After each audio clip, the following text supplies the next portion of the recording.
welcome to Wrestling and Everything Coast to Coast with your host, Buddy Sotelo Esquire, and Dr. Mike Lano, wrestling's premier photographer. And we have a very special guest today. Mike, why don't you give an introduction to our guest? All right. She has the most inspirational story in all of sports, not just wrestling, not just our world. She's the queen of Busted Open Radio, talked about almost daily by Dave LaGreca, Bully Ray, Bubba, Tommy Dreamer, all of the great cast and crew there. I call her the first female triple threat, Triple V, because, we've had Triple H, we've had MJF's Triple B belt, and now we have Vicious Vicki Venuto. We're going to be inserting your own music for the show, but it's such a big deal with Cena retiring about 2 weeks ago. John Cena, the WWE's GOAT, and Vicki had such a prominent thing. We'll let her tell her story there. But I'm so pleased. She's feuding with one of my best friends in Toto with Tom in ISPW, Tommy Fierro, a guy I've known since he was like 6 or 7, growing up with Dennis Coralluzzo's son, Mark. And those they've two, also been guests on the show. Yeah, but those two sitting there in like 1992 or 3, whenever Dennis started doing his Eddie Gilbert tribute shows. Eddie Gilbert, who I'd known since 1970, close pals, but when he passed in Puerto Rico, Dennis did these shows. But before the show, Dennis and Jim Cornette would make crank phony phone calls to some of Jim's Smoky Mountain senior viewers, and like Harley Race and Cowboy Bill Watts would come in and go, "What the F are you doing? You guys are acting like kids." And here would be Tommy Fierro and Mark Coralluzzo just snickering at what his dad with his pal Jim Cornette were doing. So that stuff aside, big, huge deal. And Vicki, I was watching you on some of the interviews you've done, and so impressive. But this big John Cena thing has sort of taken over our whole world. You were the talk even in the Busty Awards on Busted Open that you can listen to or go to their YouTube channel to see. Tell us your story. I'm going to shut up now. That's a record, by the way. If you watch this show, the fact that he got done asking his first question in the first 15 minutes, you should consider yourself honored. But yes. Continue. Okay, go. We got to make it somewhat quick because I only have like 20 because I have to do something.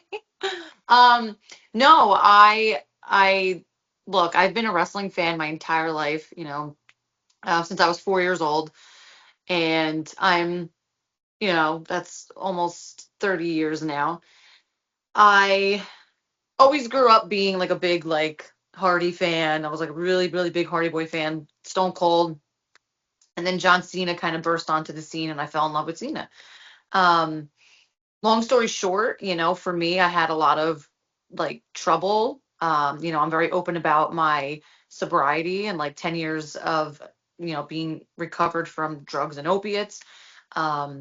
So with John Cena retiring, I had written a piece, sort of like a love letter, as I've been calling it, to him and his career and what he's meant to me and what he's done for me professionally and personally. And my boyfriend actually has a website, and he's a journalist and covers stuff and does press and all that stuff. And he had us all write a piece. So I wrote it, whatever. He posted it on his site. I was like, that's great. And when Bailey had done the Lodestone seminar and had all those girls that I, have known and I've been in the ring with, whatever, and they all went out there, I was like, I saw that Cena went there. And I was like, that is the coolest thing ever. And I was a little upset. I openly share this. Like, I'm not envious of anyone. It's not like that. But I was bummed. I'm like, man, like 7 years in my career, like what I would have done for 8 hours in a ring with John Cena, like one of the greatest of all time, one of my favorites of all time. Like, it bugged me. I'm like, you know what? What if I never get the chance to see him? What if I never get the chance to like tell him how I feel or what he meant to me? Like, I know I'm just, a small scale indie wrestler trying to make it, but I always felt like I love being able to tell the people that came before me what they did to me or how they helped me or what they mean to me. I think it's really important because even as an indie wrestler, kind of having fans and people like who are coming up tell me what I mean to them, it means so much. So I always feel like they appreciate it and they want to know, but it's important to me. And I said, you know what? After I saw that whole seminar thing, I got upset. I was kind of like having a restless night. I'm like, you know what? I'm going to post it. I'm going to post it on Twitter. I don't know if you're ever going to see this, Cena, but here's my love letter to you. And within the first like 7 hours, I mean, for me, the numbers were insane. It was like thousands upon thousands of views and likes and ratio. And I'm like, oh my God. I'm like, that's awesome. Like people are like people were loving it and so behind it. And it was heartwarming and it was from my heart. Like awesome. And then the next day, less than 24 hours later, I'm looking at my notifications and I just see John Cena. And I'm like, oh my God.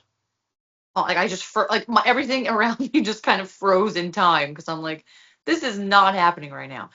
And then I had all my friends in the business. Vicki, like he reposted it, he retweeted it, like whatever.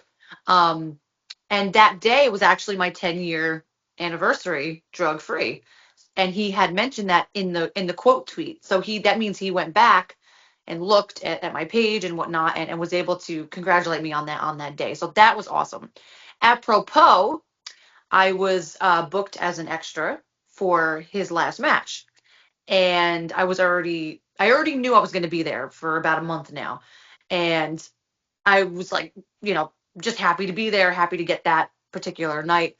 But again, crazy that 2 days before he's retiring for professional wrestling, he's quote tweeting an indie wrestler. He doesn't do that. He doesn't do that. I've never seen it. Even Bully had said it to me, like, have you ever seen that? And I'm just like, no, you know. Um, Hey, Absolutely beautiful. I mean, John was an indie wrestler once upon a Yeah. time, like So He everybody was else. out here. I How covered I his know first that, matches how at I know Rick that is that I Bassman's. yep. worked. Wait a minute, Russ. No, At Rick I Bassman's can say something UPW on in my own Irvine, show. California. Yeah, And I worked a number of shows with him when he Russ is a came. heel manager here. Yeah, Yeah, no. and So it's I'm glad that you said that, kind of segues into the end of the story. He always says hello to the extras. Always did. Always. Just always shook our hands, didn't treat us any less, very respectful, but that's just him. We all know that he's just that kind of person. But so when that night, his room was kind of, nearby, like there's a walkway. He kept walking back and forth, and a lot of the extras were catching him, and he was, shaking his hand and whatever. And I appreciated everyone who was an extra that day because they were all rallying behind me to shake his hand. Like they were all like, Vicky, you have to see him, you have to meet him, whatever. Bully, LaGreca, all of them were like, you got to get the picture, you got to talk to him, you got to. There's an etiquette when you are an extra, and just in general as a professional, you act like you've been there, and no pictures, no this, no that. So I was like a little worried, but every time I would walk away for 2 seconds, they'd be like, Vicky, you missed him. And I'm like, oh, like I kept missing him. And then I said, you know what? I'm just going to stand here for like 5 to 10 minutes and just with you guys and see if he walks past again. And he did. And when he did, I shook my hand. I put my hand out as he put his hand out. And I just said, I grabbed his hand. I said, thank you so much for reposting that. And his reaction was 100% genuine. He was like, that was you. No shit. And I'm like, yes. And he gave me a big hug, congratulated me on 10 years, told me to keep going. He said what I wrote really touched him and brought him to tears. And that brought me to tears after I hugged him, and he was like, do you want to get a picture? And I'm like, yup. I'm like, There when we the go. goat asks you if you want a picture and you say yes, worry about it later. But I had, there's a lot of guys backstage that I know who are like producers and stuff who were like, do it, like don't even worry about anything like that. So it was a very, I actually went to the bathroom and cried afterwards because I was like, what is Hey, my life? Like just because of how much he means to me and how much I love wrestling and how I got to be there, him thanking me for being there. And I'm like, thank you for life, like well, but just yeah, it's amazing. fans like that make the big difference to you when you're a big star to know that you've touched somebody that deeply. I'm glad that you were able to connect with John Yes. on that level and know that it connected with him. That it wasn't Oh just God, yeah. something he blew off, and No, because it was sometimes there are those amazing. wrestlers that don't care. But John, I can definitely say, having met him a number of times, having had dinner with him at Denny's once back in the day over at AP or Applebee's, the Applebee's that was over by well, Russ, APW. we got to keep to a time frame. Can we have you tell for another 15 minutes, or we have to go before that with you? I just want to Yeah, I make mean, sure we. I'd love you to I'm stay the talking to whole Vicky hour. though on her time constraints. I Do you know I have should. 15 more to We Oh pursue? seem to yeah. have a big Okay. story. Let me tell this very quickly, and I wanted to see because I thought I was trying to spot you at the DC show, the Saturday night's main event. I don't know if you were on camera. I was pretty sure you were, if that was you with darker hair at that time, like 2 weeks ago. No, no, no. My hair was lighter. Okay. I was not on. I really But want to very find quickly, out the. because you mentioned Bailey, for example, Yeah. Russ and I, particularly me, because I was APW's photographer, that's the other Northern California indie where Bailey Pam started along with cheerleader Melissa Anderson, Billy Anderson's niece. And they started there, and then they moved to Mike Modest and Donovan Morgan's promotion that Russ was lead heel And manager Sarah Del for, Pro Rey. Wrestling Don't Iron. forget. Wait, Russ, let me do this as quick Yes. as I can. So do have a quick Cena story. So I was there for his first matches because I was primarily shooting coming down to Rick Bassman's dojo where he had Tom Howard teaching MMA guys like Mark Kerr and Mark Coleman, who were the spotlight for The Rock's new movie, Smashing Machine, but they were being trained for New Japan Pro Wrestling style at Bassman's Wrestling slash MMA dojo. And that's where Cena started. At the time, he just had a faux hawk, the bleached white Yeah. faux hawk as prototype, but he wasn't even wrestling yet. They didn't even put him in the ring. He was a bodyguard for Bassman, big, Mm. gigantic heel. Sheldon Goldberg, who he was a sheet guy like Dave Meltzer, but it was about his 80s, 90s newsletter. Matt Marketplace was about collectibles and all of that. He's the first sheet guy to ever start his own promotion, New England Championship Wrestling, which he ran, and he introduced many female top stars to the world. Mercedes Martinez, who you may have some experience with. But so days before his surgery, and Paul let me come on at the Busted Open to talk about Sheldon having open heart surgery 3 days after he was on our show here, and he mentioned how John Cena and Frankie Kazarian, their first years rookies for Bassman's IPW promotion in SoCal, Orange County, and both were going back to the Boston area for the holidays in 2000, either 1999 or 2000. So John Cena cold calls Sheldon Goldberg and says, "Can I appear on your show? I know I've not worked for you, but I'd like to finally have my family see me wrestle in the flesh, in person." So Sheldon put him on there, and Cena said, "And I'd like to work with a guy I know who's been on some of your shows, Frankie Kazarian, who I work with out here, but we've never touched in ring." And it was like a really heartwarming story. And then it brought me thinking about your story with John Cena. And, people are talking about, so Bailey idolized Lita. And I took pictures of her because she was working for another Northern California promotion she broke in with. Russ, who was the trainer? It was Jason Styles. Yeah, over at BTW. Yeah, who broke Bailey in. And Bailey's a fan, so I took pictures of her, marking out and crying, meeting Lita. And now we have Izzy Moreno, who you might be familiar with Yep. on the indie level. Started out as a huge star caller and, beloved, busted open person. So it really ties me in with your thing. Like if those two had a feud, like maybe Izzy Moreno could be feuding with her idol, and involve the three of them. So just some pretty cool stuff. And your story also reminded me, right at the same time as your story was breaking, Jelly Roll's story and having the state of Tennessee, honor him for how he, really changed his life around, became so popular.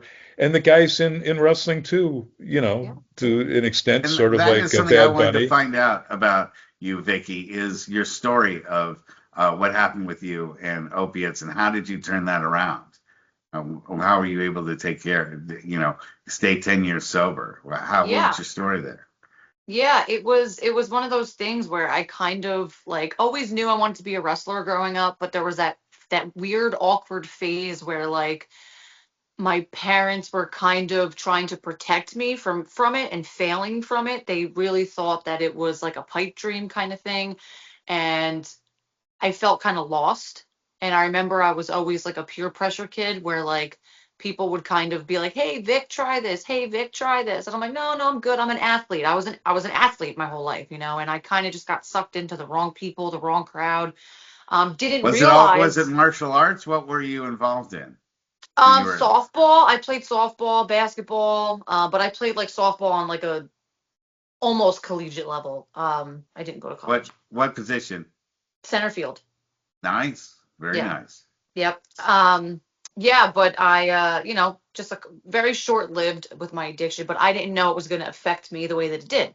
Joe Schmo and this person are doing things and they're fine the next day, whereas me, I'm like, I started developing an addiction and a habit and didn't realize that's what it was until I was maybe a year in, like, oh, wait a minute, this isn't right. Went to rehab, got my act together. My dad kind of was like, hey, like you got to do something because this is not the way you're going to live your life. Both my parents were very supportive of that, but it was a long road of just trying to find myself and figure things out.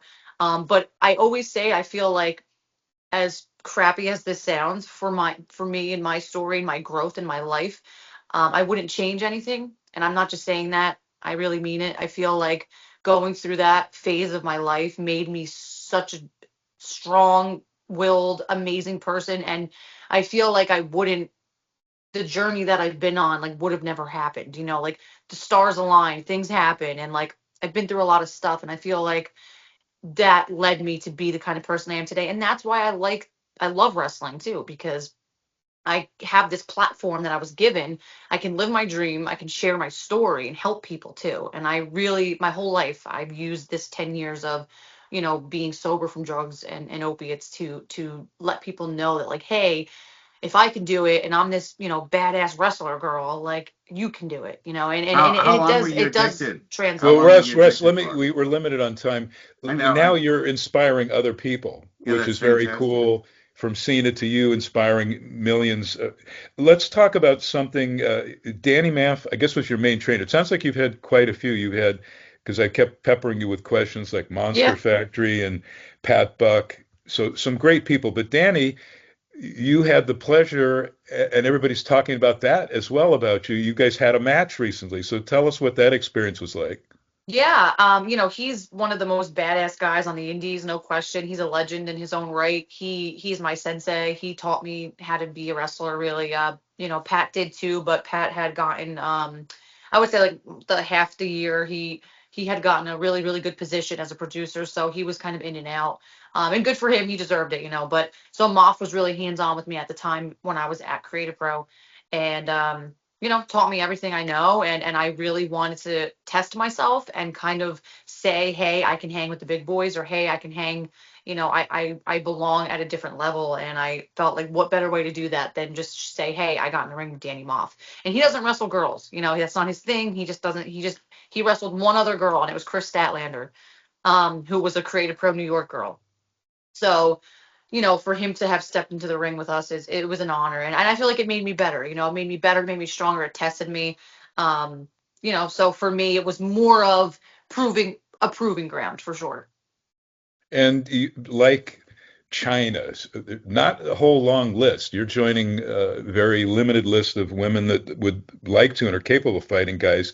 Tessa, who you've had done outstanding work with. Jordan Grace was another one, but Tessa in particular defeating Sammy Callahan Yeah. for what was, I mean, I love the fact that we have so much more to get through to get you guys out of the glass ceiling level. Now it's routine and it's not unusual to see women main eventing, women having the best matches Yes. on national shows from WWE, AEW on down, female refs, female announcers. We're still a long ways from equality, but it is very cool to see. What's it like working with a guy? Is it a different frame of mind, or no big deal? You just get in there and kick ass? Yeah, I feel like it is a different frame of mind, just slightly, because there is always going to be that size advantage and that strength advantage. It just is what it is. Sometimes I'm not a super beast power lifter or anything like that. I'm just a wrestler athlete who stays in shape, looks good. So I don't have that, like, super Attractive, duper. attractive. Toto with Tom told Yes. me drop in the. She likes attractive, and you've done some numbers. I don't understand. What's the heat with you and Toto, my buddy Toto Tom? Oh, he's just whatever. In I don't like. ISPW, Tommy Fierro. Tommy Fierro, can you believe the dude? Wrestling store every weekend, nearly an incredible thing for fans, fan fest, conventions, Yep. signings, his own promotion. There's nothing Tommy Fierro can't do. Yeah, he's killing it. I'm very grateful to Tommy. Tommy's ISPW is my home base, so I'm very happy to, put him over, and he's given me so much. So a shout out to Tommy for everything. Oh, and you're trying to jump around ADD-esque, but you are finessing your badass Italian chick character. Tell us about that, which others have done that, but you do it to a level of excellence I've not seen before, being Italian myself. Yeah, thank you. No, I just feel like, people really like are drawn to me and people connect with me. And that's why I kind of pride myself on being that badass. So the bad chick doesn't mean I'm necessarily a bad guy. It's just like I'm a badass, and I do what I want, and I beat to my own drum, and I either you like me or you don't, but seemingly people like that about me, that I'm just me, You're and I very try to Jersey. I would say that. oh You're yeah. very Jersey. Yeah. But I try to translate who I really am with Vicious Vicky, and that's who I am, and it translates well to the crowd. It's all about connecting and being emotional and feeling things. And I do that on an indie level, a small circuit, but I do that on an indie level. And I feel like for me that's the biggest thing, like why do we like her? She's the bad chick, like it's just she's awesome, she's Vicious Vicky. And real quick, I also loved Lita growing up. I have her name tattooed on my neck. I've Wow. got to meet her and work with her a few times. That was awesome. But before Cena, it was the Hardys and Lita. They were like my life. So just Wait, putting and that then out there. how did you get close to? I don't think there's any more brilliant mind and speaker on not just wrestling, but sports radio, period, than Bubba. Bully Oh, he's the Ray. best. He is so sharp and listenable and just a great mix that Dave LaGreca set there. But tell us about your history with him. Yeah, so I, had met LaGreca years ago through Tommy Fierro, and we built a really, really good relationship, friendship. He's always rooting for me. I really can't thank him enough. And in turn, was on the show, met Bully, met Tommy, met Mark, and was able to form relationships with them. But Bully had really helped me. I think he saw something. I'm not going to speak for him, and he really took time out of his life because he lives close. I had worked with him on some things, and he really, really helped me a lot with navigating the character and promos, and it really, really helped me fine tune some stuff. And just giving me his ideas. I think he has a brilliant brain. Yep. Listen, if they would take someone that's an indie wrestler to do LFG, like I would be Team Bubba all day. Like I would love to do Oh, that. yeah. Well, the sky's the limit for you too. I want to see has Natty should have you at her dungeon. Her tribute to Stu Hart, who Yes, we all revere. Her grandfather, total yes. legend, who finessed or broke in about a zillion talents from Abbey to Mongolian Stomper I mean, Jushin Liger and the original Tiger Mask, Satoru Sayama, came in there specifically, came to North America specifically to work out with Stu and Yeah. work out specifically in that dungeon. Yeah, it's crazy. I would love to. I've met her a handful of times, but yeah, that's another goal. That and what Bailey's doing, I think that's amazing. There's a lot of things on my horizon for 2026, and just really hoping like for the best. Have you ever Okay. worked California at all? No, but I've been to California like non-wrestling related like 10 years ago. I would love to go back. I love California, so I that's could a West probably possibility. Coast look at Pro. We getting you should have booked her. here. No, get her in West Coast Pro where they have all kinds of New Japan and AEW stars. Very quickly, because I know we're running Yeah, short on yeah. time, about your experiences in AEW. Where have you wrestled? Where would you like to wrestle, and who would you like to work with? Yeah, I only did AEW once. I don't know what's I just haven't been there. But yeah, I only did AEW once. I had wrestled Athena in a dark match when they were doing dark, Wow. and they said it went well. I sold like a MFer for her, and they put the graphic out. This was like 2021 or 2022, whatever, and I was in a really bad spot because I was kind of feeling like let down. I had a lot of anxiety issues at this time in my life, but I did it. I showed up. I had the graphic. I had my family around the TV with me. We were getting ready to watch it, and it didn't air. Oh, It was the worst feeling in the world. I feel like I got kicked in the gut, just because no. the graphic went out. So that was my experience with AEW. So I was like, okay, moving on. I've done TNA.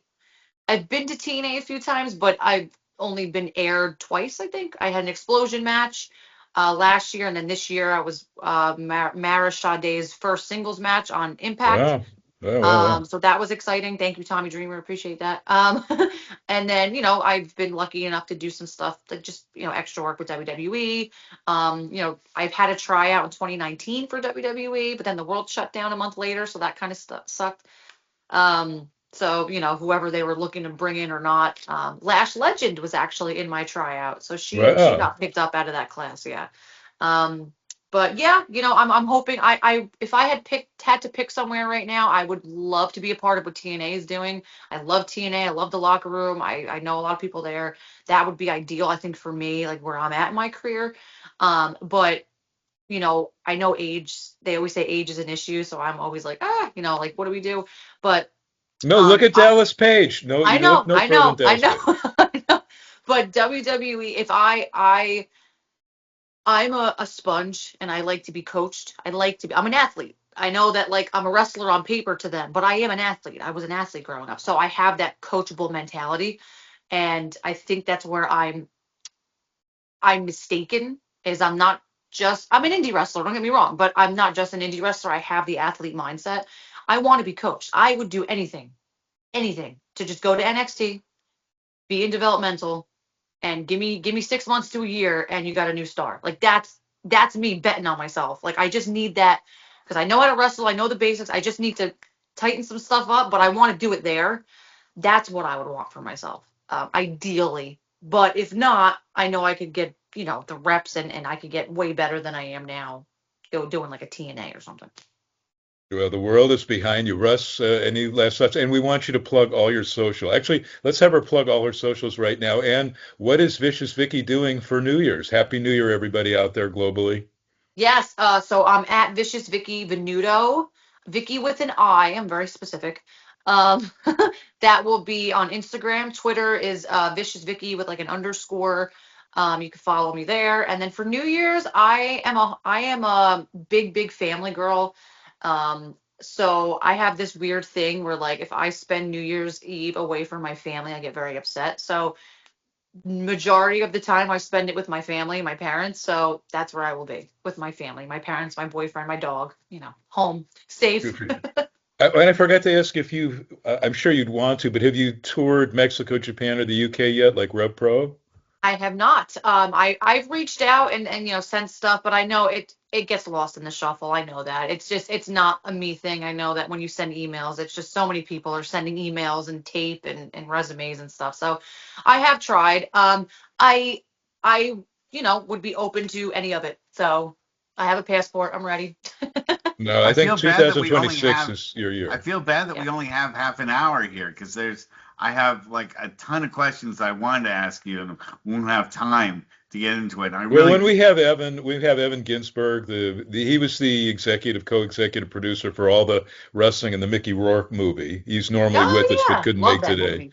Yeah. and 350 days, which you have if you haven't seen, you Yeah, should yeah. definitely get a chance to go I see love because that. That's that awesome. was great movie. But yeah, unfortunately, I mean, time being a factor, I mean, I really want to find out about your drug journey and how long it took for you to recover and Well, how it's all what you there. used It's to all get to there recover. online, as are all her great matches.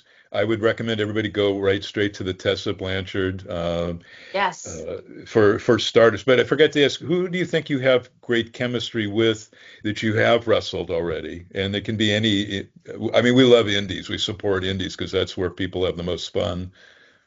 Yeah, I think my one match I had with Indy Hartwell was really good. I thought we really flowed and we Oh, really just connected. We had good chemistry. So the one with Tessa was great. I mean, she tested me and she brought it to me, but in a great way. Like came through the curtain crying and I hugged her because I was just like, thank you. Because it was, I need that. I need that, and this is no disrespect to anyone on the indies. We're all going for the same thing. We're all trying. But when you get stuck in your bubble or your territory, essentially, you wrestle with the same people over and over and over, and it does nothing for either one of us because we're not getting any better because we're just stuck in that level, and I'm sure these girls are sick of me too, and that's okay. Like, it's just, I really need to get out of my bubble. And I love, like, ISPW is my home. I'll always stay with Tommy, but it's just this area. I'm trying to kind of branch out of Jersey just a little bit, and I have to. That's the only way, And I'm going to Canada. I'm making a Canada debut this year, so I'm excited about that. So I'm really trying to get out of my bubble. So if you have any suggestions or places that I could, hit up or work or whatever, I'd love to Yeah, I bring. do actually. Yeah, I do. Awesome. Well, we'll I'd we'll like to. forward that to you, and LFG NXT. Sign this woman up. This woman is the talk of the wrestling world, the new Glamazon, in my opinion, and Yes, I'll take it. just a very moving, important story. And just congratulations, and I know congrats in advance of all the stuff you're going to accomplish in the business. We are all Thank proud you. of you. Support Vicious Vicky Venuto. Grazie, and have a happy new year. And I'll be bugging you on email. Thank you, guys. Domo arigato gozaimashite. Combate kudasai for Russ, for everybody here at Wrestling Everything Coast to Coast. Have a fantastic, safe New Year's, everybody. We are out.